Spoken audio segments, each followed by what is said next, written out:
Okay, இன்றைக்கி வந்து நம்ம ஒரு இன்ஸ்டாலேஷன் வீடியோ தான் பார்க்க போகிறோம். ஸோ இன்ஸ்டாலேஷன் அப்படின்றதுல வந்து நிறைய பேருக்கு வந்து பார்த்திங்கன்னா இந்த டைனமிக் வெப் ப்ராஜெக்ட் அப்படின்ற ஆப்ஷன் காட்டுது. எங்கன்னா இப்போ ஃபைலில் போய்ட்டு நியூ கொடுக்குறேன். ஸோ இதில் ப்ராஜெக்ட் கிளிக் பண்ணிவிட்டு நான் வெப்புன்னு டைப் பண்ணேன் அப்படின்னா எனக்கு வந்து பார்த்திங்கன்னா டைனமிக் வெப் ப்ராஜெக்ட் அப்படின்ற ஆப்ஷன் காட்டுதா. இது நிறைய பேருக்கு ஷோ ஆகாது. ஸோ இது எப்படி இன்ஸ்டால் பண்ணுறது அப்படின்றத பார்க்கலாம். ஜஸ்ட் வந்து உங்களோட இதில் எக்லிப்ஸில் வந்து பார்த்திங்கன்னா ஹெல்ப்னு ஒரு மெனு இருக்கும். ஸோ அதை கிளிக் பண்ணிங்கன்னா எக்லிப்ஸ் மார்க்கெட் பிளேஸ்னு ஒரு ஆப்ஷன் காட்டும். இதை கிளிக் பண்ணிங்கன்னா உங்களுக்கு வந்து இன்னொரு விசார்டு ஓப்பன் ஆகும். இன்கேஸ் உங்களுக்கு வந்துட்டு ஸோ அந்த விசார்டே ஓப்பன் ஆகலை, ஸோ அப்போயே எனக்கு எரர் வருது அப்படின்னா ஸோ அதுக்கு நீங்கள் என்ன பண்ணணும் ஃபஸ்ட்டு அப்படின்னா இதை க்ளோஸ் பண்ணிக்கிறேன். நான் க்ளோஸ். ஓகே, இப்போது இதில் விண்டோஸ்னு ஒரு ஆப்ஷன் இருக்குது. அதில் ப்ரெஃபரன்சஸ்னு ஒன்று இருக்கும். இதை கிளிக் பண்ணிவிட்டு இதில் போயிட்டு NETன்னு டைப் பண்ணிங்கன்னா இந்த மாதிரி SSH2 அப்படின்னு ஒரு ஆப்ஷன் இருக்குது. இதை கிளிக் பண்ணிக்கோங்க. இது இல்லை, இதுக்கு மேலே நெட்வொர்க் கனெக்ஷன். ஓகே, இதை கிளிக் பண்ணிட்டு ஸோ இதில் வந்துட்டு நேட்டிவ்னு வந்து டேரெக்ட்னு மாற்றிக்கோங்க. எனக்கு நேட்டிவ்லேயே ஒர்க் ஆகுது. உங்களுக்கு ஒர்க் ஆகலைன்னா நீங்கள் வந்து நேட்டிவ்லேருந்து டேரெக்ட் மாற்றிட்டு அப்ளை கொடுத்து நான் அப்ளை அண்ட் க்ளோஸ் கொடுத்தீங்கன்னா உங்களுக்கு ஒர்க் ஆகும். Okay, so close cancel. இப்போ நான் இதை கேன்சல் பண்ணிடுறேன்.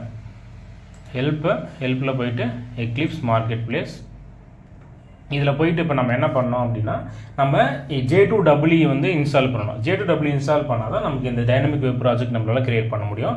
ரீசன் வந்து J2EE தான் வந்து பார்த்தீங்கன்னா இதை கிரியேட் பண்ணுறதுக்கான சப்போர்ட் நமக்கு கொடுக்கும்.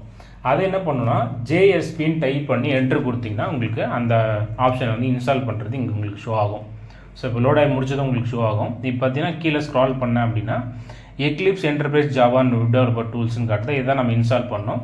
இதை நான் ஏன் இன்ஸ்டால் பண்ணாமல் எனக்கு ஒர்க் ஆகுதுன்னா நான் என்னோட எக்லிப்ஸ் இன்ஸ்டால் பண்ணும்போது இந்த டைப் ஆஃப் வேர்ஷனை தான் நான் வந்து இன்ஸ்டால் பண்ணேன்.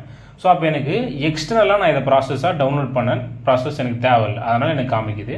இப்போ நான் இதை இன்ஸ்டாலும் பண்ணுறேன், எனக்கு எந்த ப்ராப்ளமும் வராது. நீ இன்ஸ்டால் கொடுக்குறேன். இப்போ கொடுத்தோன்னே இந்த மாதிரி உங்களுக்கு வந்து லோட் ஆகும். இதில் வந்து நிறைய ஆப்ஷன்ஸ் வந்து லோட் ஆனதுக்கப்புறம் உங்களுக்கு ஷோ ஆகும். அதில் நம்ம எதுவுமே செலக்ட் பண்ண வேண்டிய நீட் இல்லை. ஓகே, டிஃபால்ட்டாக இதெல்லாம் செலக்ட் ஆகிருக்கோ அதை மட்டும் விட்டால் போதும். ஓகே, நெக்ஸ்ட் வந்துட்டு கன்ஃபார்ம் கொடுத்தீங்க அப்படின்னா உங்களுக்கு வந்து அடுத்து அந்த லைசன்ஸ் அக்ரிமெண்ட் அப்ரூவ் பண்ணுற அந்த 2 ஆப்ஷன் வரும். இதில் ஐ அக்செப்ட்னு கொடுத்துட்டு ஃபினிஷ் கொடுத்துட்டீங்க அப்படின்னா ஒன்ஸ் இது டவுன்லோட் ஆக ஆரம்பிக்கும். எங்கன்னா அந்த கீழே. ஓகே, ஸோ இந்த ஒரு இடத்துல.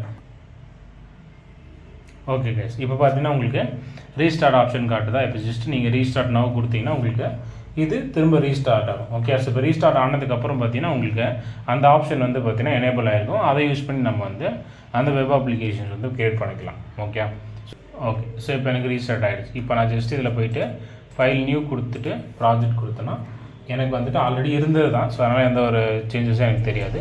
உங்களுக்கு வந்து இது காமிக்கும். ஓகே, ஸோ இதுக்கப்புறம் வந்து எப்படி ஒரு ப்ராஜெக்ட் கிரியேட் பண்ணுறது, அது எப்படி நம்ம வெப்பில் டெப்ளாய் பண்ணி செக் பண்ணுறது அப்படின்றத இன்னும் ஆல்ரெடி நம்ம வீடியோ போட்டிருக்கோம். ஓகே, ஸோ அதை மேலே ஐ பட்டனில் கொடுக்குறேன். ஸோ அதை செக் பண்ணிக்கோங்க.